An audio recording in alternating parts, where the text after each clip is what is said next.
Hello friends, so welcome back to my YouTube channel. So आज हम एक question discuss करेंगे जो कि वेक्टर स्पेस की डायमेंशन से रिलेटेड है।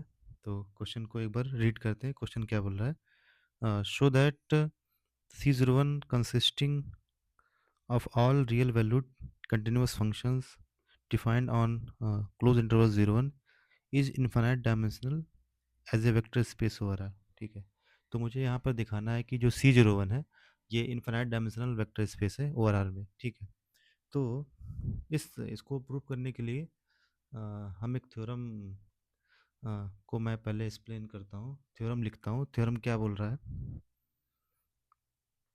थ्योरम क्या है? A vector space a vector space V over the field F is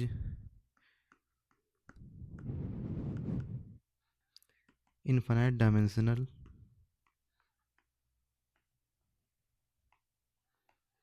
if and only if for each n belonging to natural number there exists a set V1 V2 dot dot dot Vn is Li।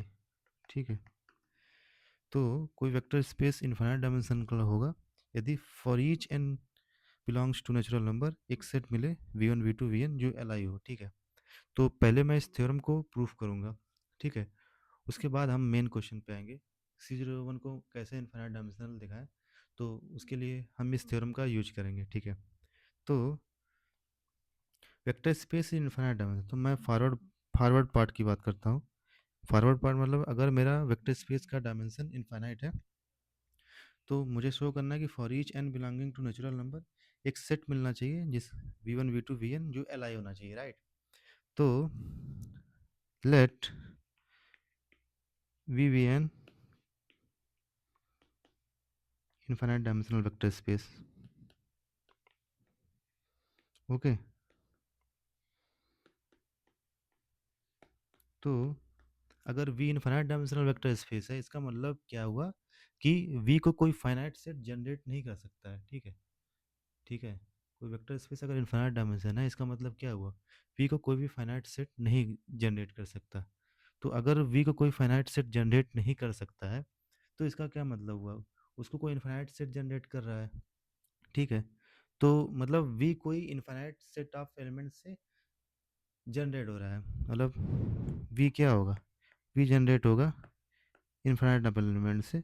तो मैं वो मान लेता हूँ कि V generate हो रहा है V1 V2 V V3 इनसे जनरेट हो रहा है।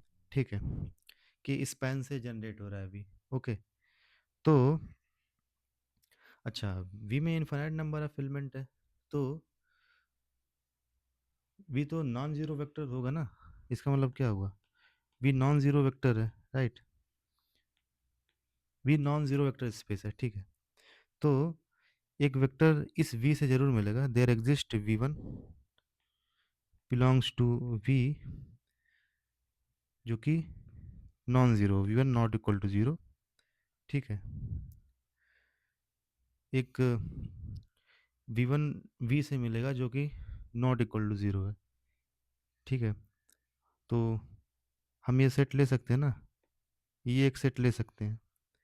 और ये V1 not equal to zero तो ये Li हो गया। ठीक है, तो for n equal to one के लिए मुझे एक सेट V1 मिल गया जो कि Li है।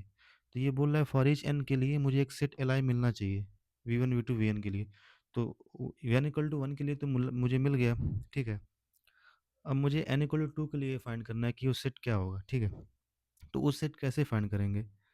तो अच्छा, ये जो सेट जो V1 है ये प्रॉपर सबसेट है ना V का, क्योंकि V में इनफाइनाइट नंबर ऑफ एलिमेंट्स है। ठीक है, तो V1 एन V का क्या है, प्रॉपर सबसेट है, तो V से एक एलिमेंट जरूर मिलेगा जो कि इस सेट V1 में नहीं होगा। ठीक है, सो देयर एग्जिस्ट V2, ठीक है, जो कि इस V1 में नहीं होगा। मतलब there exist V two which is not span of, मतलब V1 में नहीं होगा तो उसके स्पैन में भी तो नहीं होगा, है ना। तो तो V2 V1 के स्पैन में नहीं है, तो इसका क्या मतलब हुआ कि जो V1 और V2 होगा ये क्या होगा,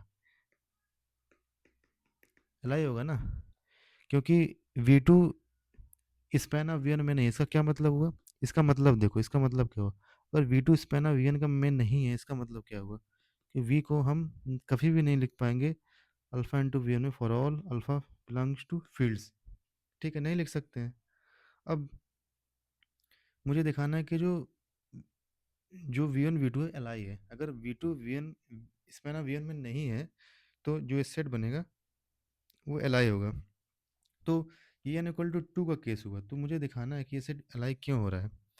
तो इसका क्या मतलब हुआ, V two span of V one में नहीं है, तो इसका मतलब क्या हुआ, वी टू को नहीं लिख सकते हैं अल्फा इंटू वी वन के लीनियर कॉम्बिनेशन में, कभी नहीं लिख सकते हैं, ठीक है। स्पेन ऑफ वी वन का मतलब क्या हुआ कि अ, इस स्पेन ऑफ वी वन में नहीं है, इसका मतलब वी टू को नहीं लिख सकते हैं अल्फा इंटू वी वन में, where alpha belonging to field left से, राइट। अच्छा, वी वन वी टू को एल आई दिखाना है, वी वन वी टू को एल आई दिखाना है, ठीक है। मेरा क्लेम है कि एल आई है, मेरा क्लेम है कि V one V two L I है, इसको कैसे एल आई दिखाएंगे। एल आई की जो कंडीशन होती है alpha V one plus beta V two equal to zero, तो मुझे शो करना है कि अल्फ़ा बी जो है जीरो, टू शो अल्फ़ा और बी क्या जीरो है, ये मुझे शो करना है, ठीक है। तो तो suppose B not equal to zero है, suppose B not equal to zero है, तो वी टू फाइंड करो, वी टू क्या होगा, minus alpha by B into V one, ठीक है। इसको कुछ डेल्टा मान लो, डेल्टा इंटू वी वन, तो वी टू को हम डेल्टा इंटू वी वन, मतलब वी टू को alpha delta into V one के लीनियर कॉम्बिनेशन में लिख रहे हैं, जो इसका कंट्राडिक्शन हुआ ना, क्योंकि V two span of V one में नहीं है, तो इसका मतलब वी टू कभी भी अल्फा वी वन के इक्वल नहीं होगा for all alpha belonging to, तो एक अल्फा मिल गया जिसके लिए V two alpha into delta into V one के लीनियर कॉम्बिनेशन में लिखा गया, यहाँ डेल्टा वो अल्फा है, ठीक है। तो तो इसका मतलब क्या हुआ कि हमने जो माना था, हमने क्या माना था कि जो beta not equal to zero है ये गलत है, तो बीटा जीरो होगा, तो बीटा जीरो होगा तो तो क्या बचेगा, यहाँ से यहाँ से क्या बचेगा, अल्फा इंटू वी वन, और वी वन तो एल आई है ना, तो इसका मतलब अल्फा भी क्या होगा, ये भी जीरो हो जाएगा। तो ये मेरा सेट हो गया, जो वी वन वी टू है ये क्या हो जाएगा, एल आई हो जाएगा, तो ये एन इक्वल टू टू का केस है, ठीक है।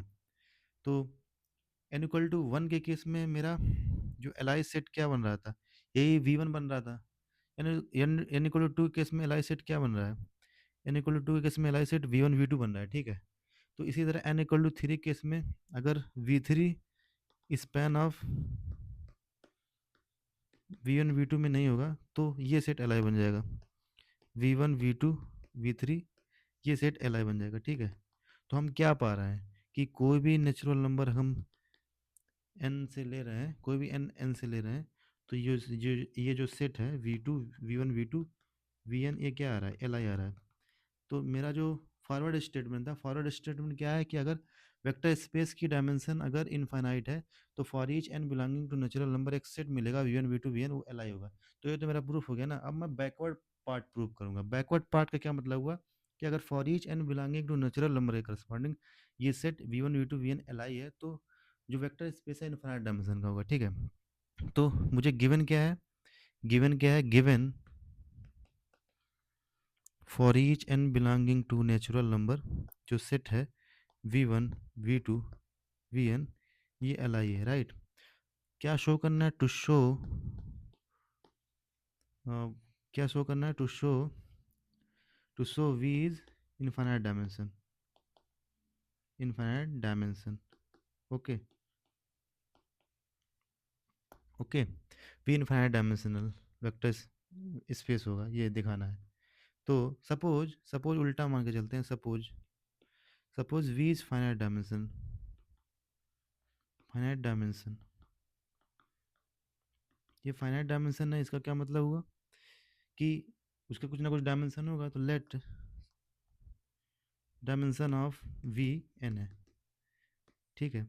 अच्छा, मेरा मुझे गिवन क्या है कि for each N belong to natural number V one V two V N L I होना चाहिए, राइट। तो मैं चूज करता हूँ, choose N plus one, choose N plus one, N plus one जो कि ग्रेटर देन एन है। तो एन प्लस वन भी एक नेचुरल नंबर होगा ना, एन प्लस वन भी इस यहाँ से बिलोंग करेगा। तो इस एन प्लस वन करस्पॉन्डिंग जो सेट बनेगा V one V two V N plus one, ये क्या हो जाएगा, ये एल आई हो जाएगा। और देखो डायमेंशन ऑफ वी हमने एन माना था, डायमेंशन ऑफ वी एन है, तो इसका क्या मतलब हो, dimension dimension dimension of dimension of V N है। तो किसी भी वेक्टर स्पेस की डायमेंशन कैसे फाइंड करते हैं, तो अगर मुझे इस फाइनाइट डायमेंशन में अगर किसी वेक्टर स्पेस का बेसिस पता चल रहा है, तो उसमें जो एलिमेंट होते हैं, नंबर ऑफ एलिमेंट, वही उसका डायमेंशन होता है। और जो बेसिस में जो वेक्टर्स होते हैं, बेसिस में जो वेक्टर्स होते हैं, बेसिस में जो एक बेसिस एक एक्चुअली मैक्सिमम एलाई सेट होता है, ठीक है। मतलब इससे बड़ा कोई एलाई सेट हो ही नहीं सकता है, ठीक है। तो बट हमें उससे बड़ा एक एलाई सेट यहाँ से मिल रहा है ना, V N V two V N plus one, जो कि बेसिस की डेफिनेशन को कंट्राडिक्ट कर रहा है, ठीक है। तो मतलब हम कुछ गलत कर रहे हैं, हम क्या गलत कर रहे हैं, हम मान के चल रहे थे कि वी मेरा फाइनाइट डायमेंशन है, ये गलत है, ठीक है। तो इसका मतलब क्या हुआ, वी जो होगा इनफाइनाइट डायमेंशनल वेक्टर स्पेस, ठीक है, infinite dimensional vector space, right. तो मैंने क्या अभी तक प्रूव किया, मैंने ये प्रूव किया ना, मैंने ये प्रूव किया कि अगर किसी वेक्टर स्पेस का डायमेंशन इनफाइनाइट है, तो for each N belonging to natural number एक सेट मिलेगा V one V two V N जो एल आई होगा, ठीक है। अब मुझे दिखाना है, मेरा यहाँ पर ऑब्जेक्टिव क्या था, मेरा ऑब्जेक्टिव था कि सी जीरो वन को इनफाइनाइट डायमेंशनल वेक्टर स्पेस दिखाना, इनफाइनाइट डायमेंशन वेक्टर स्पेस दिखाना, ठीक है। ओके, तो सी जीरो वन क्या है, set of all continuous function from C zero one क्या है, सी जीरो वन क्या है, सी जीरो वन क्या है, सेट ऑफ ऑल या फ्रॉम जीरो टू वन से सी में कंटिन्यूअस फंक्शन का कलेक्शन है, एफ इज कंटिन्यूअस, ठीक है। जीरो वन टू सी से कंटिन्यूस फंक्शन का कलेक्शन है। तो मैं एक सेट डिफाइन करता हूँ, one X X square dot dot X raised power N. ये सेट जो है, इसमें जो एलिमेंट है ये पॉलिनोमियल्स है, ये तो सी जीरो वन में लाई करेंगे ना, जितने भी जितने भी one X X square X raised power N है, ये सभी पॉलिनोमियल्स जो हैं है तो सी जीरो वन में लाई करेंगे, ठीक है। और ये सेट क्या है, एल आई है, फॉर ईच एन के लिए, फॉर ईच एन के लिए, फॉर ईच एन के लिए ये सेट क्या एल आई है, ठीक है। एल आई क्यों है, मतलब वही डिफिनीशन लगाओ ना कि जो बेसिक डिफिनीशन था, C one one plus C two X plus C three X square plus dot dot dot C N X raised power N equal to zero. तो यहाँ से मेरा कंपेयर कर दो दोनों और कोफिशेंट एक्स और एक्स स्क्वायर एक्स क्यू और वन का, तो हमको मिलेगा C one C two dot dot dot C N equal to zero. तो इसका मतलब क्या हुआ, ये जो सेट है one X X square dot dot dot X raised power N is L I. और यहाँ पर जो एन है, फॉर फॉर फिक्स एन के लिए हम देख रहे हैं सेट एल आई है, ठीक है। तो एन को कुछ भी ले सकते हैं ना, for each N belonging to natural number, ये सेट क्या हो जाएगा, एल आई हो जाएगा, एल आई हो जाएगा ना। एन को कुछ भी ले लो, ये सेट एल आई होगा। तो हम जो अभी डिफिनीसन लगाए थे कि हमको एक सेट मिला फॉर ईच एन के लिए जो एल आई होना चाहिए, तो उस डिफिनीसन ये डिफिनीसन जो मैंने अभी ऊपर लगाया है, वो डिफिनीसन क्या थी कि vector space is infinite dimensional, ये for each N belonging to natural number एक सेट मिलना चाहिए जिसका जो एल आई होना चाहिए।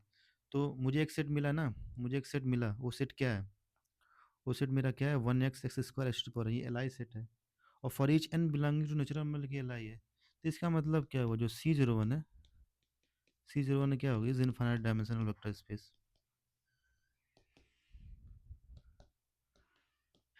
Infinite dimensional vector space.